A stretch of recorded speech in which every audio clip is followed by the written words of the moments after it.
Первая половина дня будет у нас тренировочный процесс, потом у нас школа, дальше у нас вторая тренировка. То есть это будет проходить не у всех, младшие возраста будут одноразовые тренировки, а первая половина уже будет предусмотрена, это уже культмассовые мероприятия.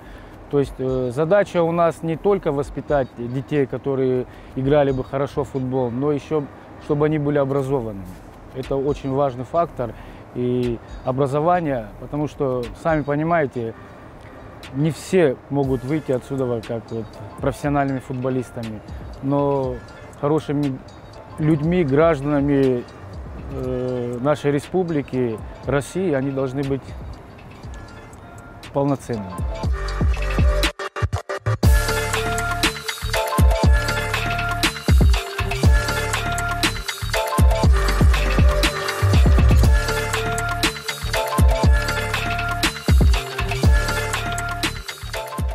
Дети у нас теперь живут и воспитываются в ином мире, нежели мы. Мы должны это понимать, и мы должны не детей поднимать к своему уровню жизни, как у нас было, а самим опускаться туда и посмотреть, чем они занимаются, чем они дышат на данный момент. Потому что многие ребята, даже вот разговаривая в Российском футбольном союзе, делясь этим опытом о программах этих, и мы задаемся вопросом одним, что дети другие. Самый большой будет процесс проведен, это с младших возрастов, потому что они всю эту программу пройдут. Потому что там закономерности роста игрока нужно будет все изучить. Это очень сложно, но это очень интересно.